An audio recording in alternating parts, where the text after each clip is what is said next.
ఉజ్జీవింప చేయాలి. యేసుప్రభు యొక్క కోణం ఏంటి? యేసుప్రభు యొక్క ఉద్దేశం ఏంటి? యేసుప్రభు యొక్క ఆలోచన ఏంటి?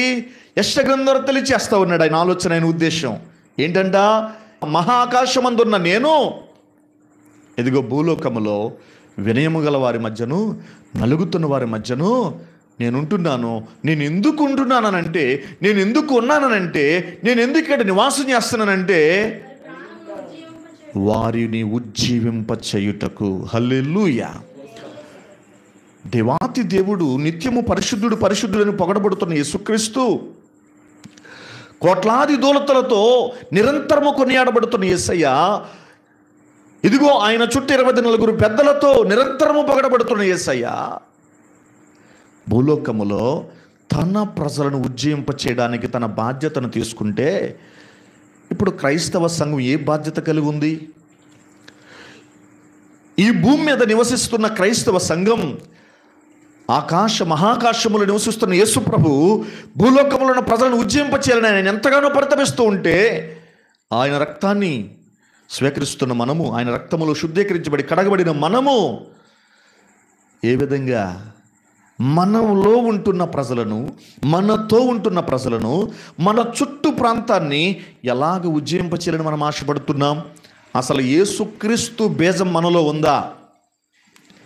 యేసుక్రీస్తు బీజం మనలో ఉంటే గనక ఆయన ఉద్దేశం ఏంటి, ఆయన ఆలోచన ఏంటి, ఆయన చిత్తం ఏంటనంటే ప్రజలను ఉజ్జీవింప చేయుట.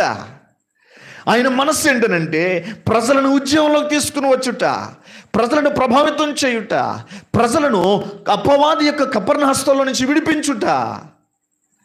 అరే, ఈ రోజున ఆయన బిడ్డలుగా మనం పేరు పెట్టుకున్నాం కదా, ఆయన బిడ్డలుగా మనం జీవిస్తున్నాం కదా, ఆయన రక్తము ద్వారా శుద్ధీకరించబడ్డాం కదా, తండ్రి కుమార పరిశుద్ధాత్మనామములో బాప్తిసం పొంది ప్రతి ఆదివారం బలలో మనం చేతులు పెడుతున్నాం కదా.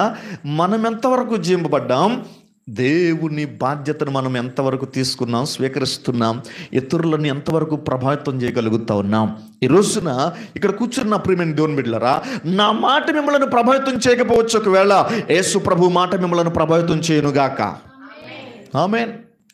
యేసు ప్రభు మాటే ప్రభావితం చేస్తే పరిశుద్ధ గ్రంథములో ప్రియమైన దేవుని బిడ్డలారా విడిచిపెట్టి ప్రజల మధ్యకు వెళ్ళిపోయింది ఒక స్త్రీ. అది నేను చెప్పనవసరం లేదు మీకు. ఆమె చేతిలో ఉన్నది విడిచిపెట్టి ప్రజల మధ్యకి వెళ్ళిపోయింది ఒక స్త్రీ. ఆమె చేతిలో ఉన్నది విడిచిపెట్టిందని అంటే కొండ విడిచిపెట్టిందని అంటున్న మనందరం మంచిదే. కానీ ఆమె ఏం విడిచిపెట్టింది తెలుసా? ఆమెకున్న గర్వాన్ని, ఆహారాన్ని, ఆమెకున్న ప్రతి విధమైన లౌకికత్వాన్ని, ఆమెలో ఉన్న ప్రతి విధమైన లోకతత్వాన్ని, మనుషులను ప్రభావితం చేసే మతి లేని అనుభవాన్ని, వీటన్నిటిని విడిచిపెట్టింది. ఆమె వల్ల జీవిస్తున్న ప్రజల మధ్యకి వెళ్ళింది. నన్ను ఉజ్జయింపజేసిన ప్రభు మిమ్మల్ని ఉజ్జయింప చేయడానికి సిద్ధంగా ఉన్నాడు, రండి అని తీసుకొచ్చింది. ఏది నేడు క్రైస్తవ సంఘములో, ఆదిమ సంఘములో ఈ ఉద్యమం రగిలింది. ఆదిమ సంఘములో ఇలాంటి ప్రభావితం, అనుదినం ఇలాంటి ప్రభావం అక్కడ రగిలింది. అక్కడ ఇలాంటి ప్రభావం అక్కడ కదిలింది. ప్రియమైన దేవుని బిడ్డలారా, నేడు క్రైస్తవ సంఘాల్లో ఇలాంటి ప్రభావం లేదు. ఉజ్జీవ ప్రసంగాలు ఎన్నో మనం వింటున్నాం, మనలోకి ఉజ్జీవం రావట్లేదు. ఉజ్జీవ ప్రసంగాలు మామూలు ప్రసంగాలు కాదు అసలు. మీ దైవజనులు అయితే అసలు నేను మొగసు చేయట్లేదు, కానీ జ్ఞానవంతుల దగ్గర ఉన్నారు మీరు. దేవుని స్తోత్రం కలుగును గాక. హల్లెలూయా. జ్ఞానవంతుల దగ్గర ఉన్నారు.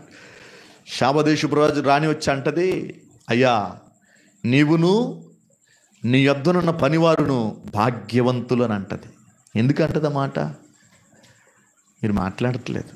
ఎందుకంటదా మాట? అతడి జ్ఞానాన్ని చూసి, అతడి యొక్క కలిగిన అనుభవాలను చూసి, అతడి రాజ్య పరిపాలనలో ఉన్న ఆ స్థితి అంతటిని చూసి ఆ మాట అంటదామే, నీవును నీతో ఉన్న పనివారును భాగ్యవంతులు. అతడి స్థితి ఎవరిని కూడా గణపరిచిందో తెలుసా? అతడినే కాదు, అతడితో ఉన్న వారిని కూడా గణపరిచింది. ఎందుకు ఈ మధ్యలో ఈ మాట తీసుకొచ్చానంటే, మీరు కూడా ఒక మంచి జ్ఞానవంతులు, పరిశుద్ధ గ్రంథములో ఒక మంచి పాండిత్యాన్ని కలిగి, ఒక మంచి వాక్య క్రమాన్ని కలిగిన దైవజనుల మధ్యన మీరు ఉన్నారు.